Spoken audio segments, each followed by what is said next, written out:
This morning, The Athletic released an interview with Amanda Staveley conducted by George Colkin. If you haven't read the article, I'd invite you to do so, and it asks Amanda why she left Newcastle United and goes into some of the reasons that she discusses, but also she dispels one or two myths. Now, come back to the Athletic interview in a minute, but this goes back to just coming up to 3 weeks ago. Newcastle United announced the imminent departure of Amanda Staveley and Mehrdad Ghoussi. It was all very confusing. It created a lot of controversy. There was no reason given. There was no pre-prepared statement. I got the news about 20 minutes after it broke, and I immediately put a video together, being sat in Costa on the Team Valley. I was with Helen. I was a bit shocked and upset at the news, and I kind of offloaded what I thought what was going on behind the scenes with Newcastle and what I thought were the reasons behind Amanda's departure. Turns out that I'm pretty close to the truth. Needless to say, when I released that video, it also emerged that the popular narrative, the popular view amongst Newcastle fans being spread by other content creators, other media, social media outlets, that Amanda left because she was always going to leave. It was always a temporary thing. She was a broker. She was only just going to be there to set up the foundations, and when she felt the time was right, she would move on. We'll come back to that in a second. So I, in the next few hours, received a flood of insults, abuse, heavy-handed criticism, and in effect I was a victim of cancel culture because subscribers were falling off my channel in the background, and I was really quite concerned about it. You know, the abuse is horrible, but being accused as well of just saying things for clickbait, for effect, all of it really left a bad taste in my mouth, and later that evening I took the video down.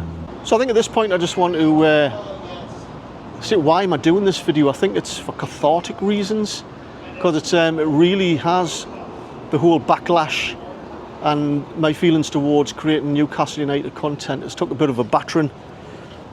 It has knocked us for six, and I also want to just set out my stall of what I think about Amanda Staveley and the impact she had on our club after 14 years of Mike Ashley and sucking the life and the soul out of the club. And Amanda Staveley come along and after several attempts bought Newcastle United, and she's been absolutely amazing since then. She breathed new life and hope into our club. She put a soul back into our club. You could clearly see she was heavily invested, not just with her work rate, but with her emotion and her passion. She was very obviously charismatic, a leader. She brought the whole Newcastle United community together, created this family environment, was instrumental in getting one or two of big signings over the line. She was absolutely critical to the day-to-day running of Newcastle United. She was probably the one person who sprinkled magic fairy dust onto Newcastle United, made us different, gave us a purpose, that feeling of real hope. She had that much of an impact, like a mother, like a matriarch. You can't understate her importance for Newcastle United, and to have her leave the club has left a massive hole. Anyway, receiving an onslaught en masse from Newcastle United fans and having subscribers just fall off my channel at a rapid rate, and on top of the insults and abuse, but in effect being told that, Eddie, you don't know what you're talking about.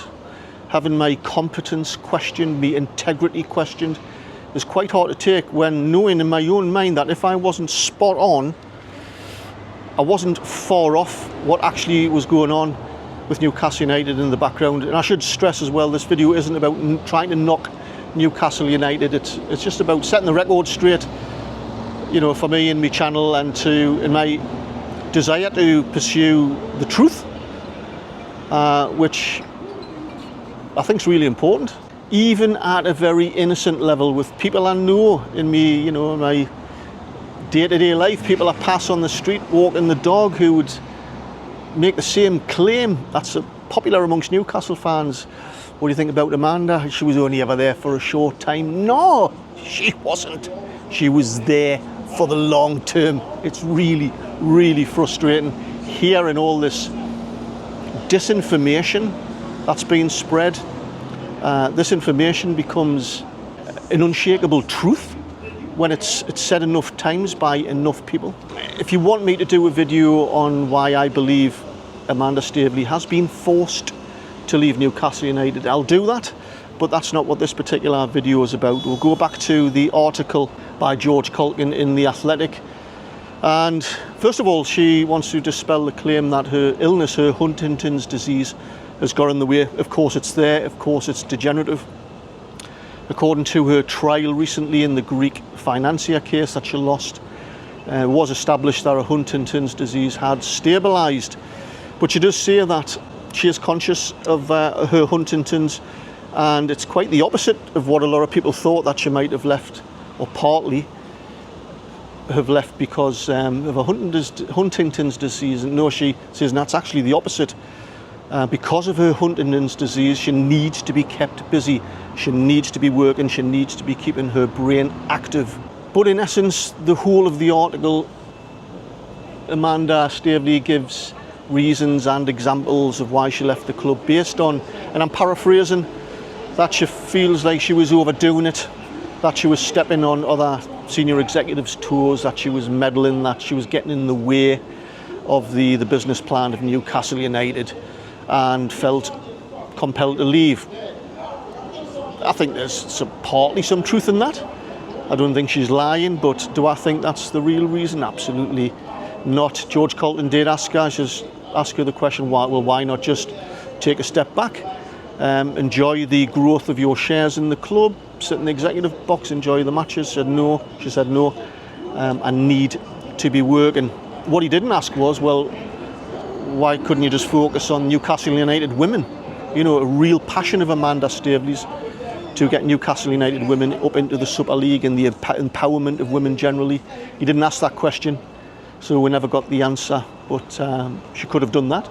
But one of the main things that comes out of this interview, and probably what I'm guessing probably over 90% of Newcastle United fans have believed in relation to a temporary status of Newcastle United, was when she, and I'm reading now, she quashes the theory that this was always going to be a semi-temporary relationship, that once she had secured the finances to buy out Mike Ashley and had stabilised Newcastle United, she would cash in and look for something else. And she says, no, that's absolute rubbish. And she says, I'm heartbroken not to be there because I love the club more than anything, the fans, the community, everything. And I wish I could be there every day, but it's also not fair. And she goes on to describe about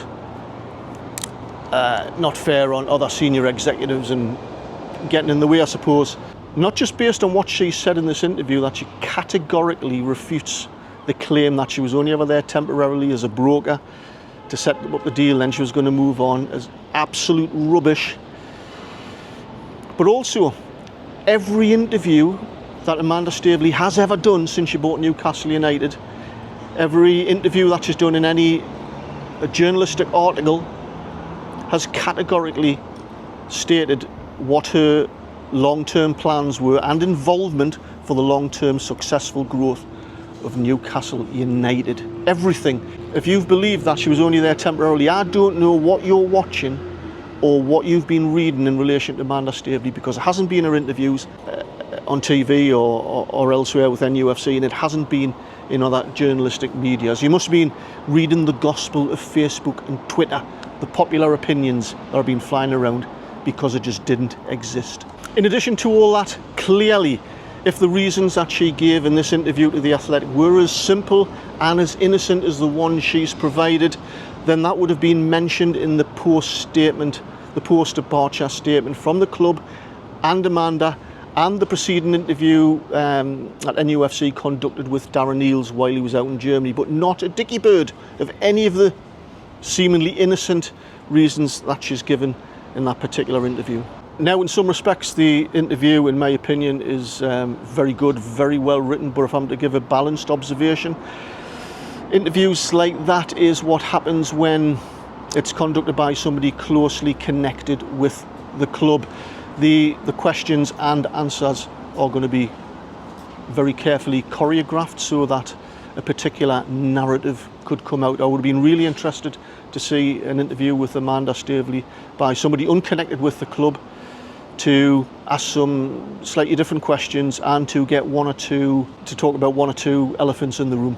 So I think as well in this video I just want to establish with you, the viewer, that I don't just say things for effect, for clickbait, for you to click onto something just for me to say utter nonsense to get an emotion out for you, to grow the views on that particular video so I can get more clicks and get more money. If you believe that, you're an idiot. I say things because I believe they're true, based on the available facts and evidence, and in almost every video I do, depending on it, I do a lot of background research where I can. So going forward for this summer, Newcastle United, I am holding my breath a little bit with Eddie Howe and the vacant England's job, unless it's been taken in the last hour or two. And I've heard what he said in his interview about his unwavering commitment to Newcastle United. Of course he's going to say that when you're currently employed by Newcastle United. I love Eddie Howe. For me, he's the best man for the job. He's the best person to take us forward and hopefully bring some sort of success in the next few years. If you had asked me a couple of weeks ago if England come knocking on the door, my opinion would have been that, all things considered, with the disruption of this summer, I think it would have been enough for him to say, yeah, go on. The timing mightn't have been right for him, but it's the England job, and I think he would have said yes. It's changed a little bit because now England have put out an advert for the job, effectively inviting applications. So I'm not convinced that Eddie Howe would put himself forward for the job. That remains to be seen, but I hope he stays. I know he's fired a warning shot in his interview to the club about boundaries, about him being allowed to run the team the way he wants to run the team. So hopefully we'll get through that. And I don't know what the rest of this summer is going to bring in terms of players coming in and players going out, but hopefully we'll get through that, and I'm looking forward to the season started. So I just want to get all that off my chest. I don't know where to go with Newcastle United content, if I'm honest. It has, like I said, left a bit of a bad taste in my mouth. You know, the kind of divisiveness and toxicity that you can become subjected to is really quite off-putting. We'll see. Let me know what you think.